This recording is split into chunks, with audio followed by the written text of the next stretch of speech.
Alright, ladies and gentlemen, boys and girls, it's your boy Obi-Wan G-O-B, and we're vaping today, and we're going to talk, I vape every day, anyway, we're going to talk about, some news from Ohio.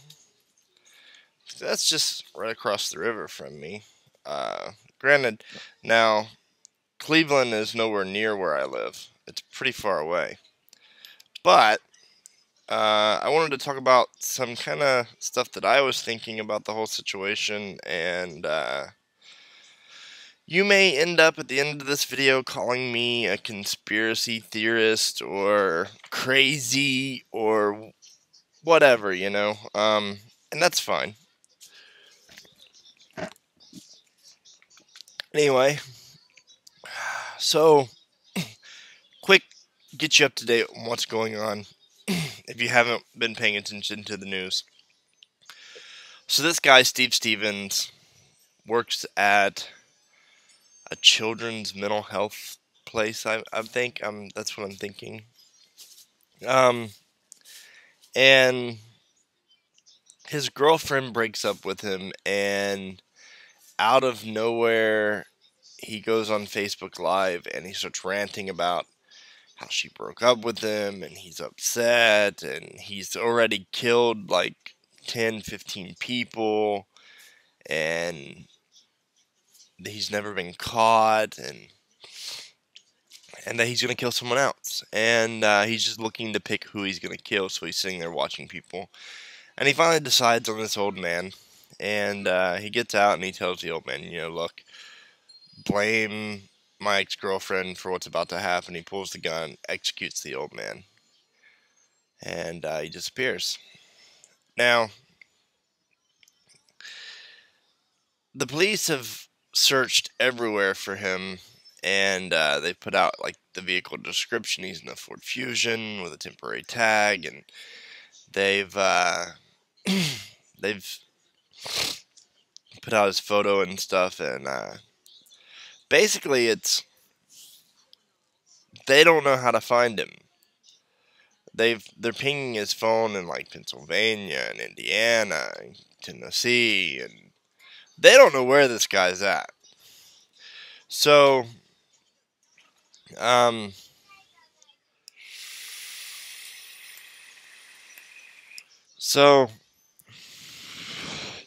here's my take on the whole situation, and you're gonna call me crazy, but I don't really care. It's what I'm telling you is probably the truth. It's very possible, and it could very well be the truth in what's going on. So here's my thing. Okay. First of all, I don't know about you, but my phone records everywhere I go. It keeps track of every location that I've ever been to, and it stores that. And that is accessible to anyone who has internet that knows how to get it to my phone through the internet, which I would say would be my provider, and with the help of my provider, any law enforcement agency. So, and they can triangulate where my phone is at any given time using towers and Wi-Fi sources and whatnot. So, his phone should be a dead giveaway to where he's at. Now they say, oh, he's turned off his phone, or he switched phones, or okay, fair enough. He's driving a newer model Ford Fusion, and I looked it up. I thought maybe they had, maybe OnStar would be in it, but Ford doesn't have OnStar. They have something called Ford Sync, and it's basically the same thing as OnStar. So basically, Ford Sync knows exactly where that car is at, down to the exact location within a couple feet. So in case of an accident or, something, they can get ambulances and police officers and whatnot to you as quickly as possible. So all they've got to do is call Ford Sync, call Ford and be like, hey, I need to know where this car is. And a couple seconds later, they have an exact address to that car. So, but on the flip side, maybe he's gotten rid of the car. Maybe he's in a new car now. He stole a car or traded his car or whatever. Maybe he's in a new car. No big deal.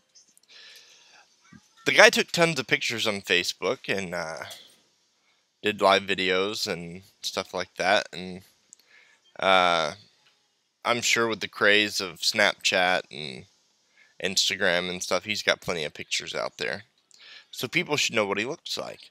But let's take those technologies just a little bit further and look at something that conspiracy theory or craziness will lead to. We know from Edward Snowden that the government is tracking everything we do.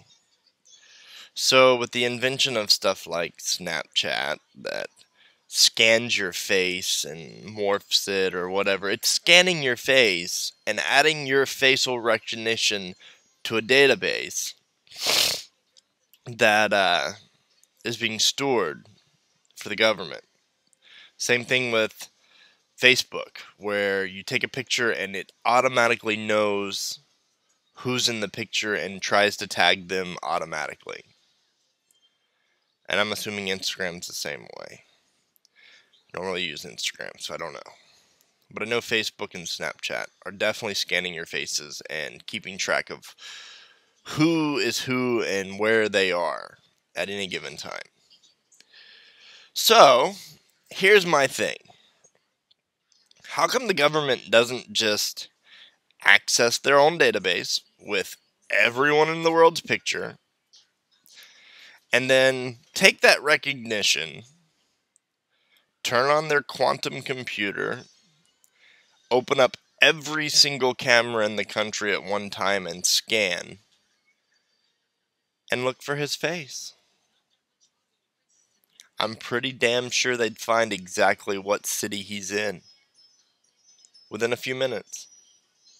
Just scan the areas, start with the areas you think he may have went to, and then work your way out.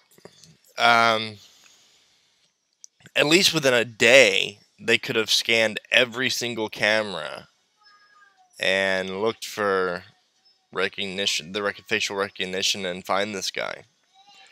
So, that's my opinion. I know that a buddy of mine was listening to the scanners in Cleveland, and one of the FBI agents radioed in to dispatch and said where the tips that were being called in were being sent to, and the dispatcher said, we're not relaying any tips. So, I don't think the Cleveland Police Department are actually doing as much as they're saying they're doing. They're not trying as hard as they could.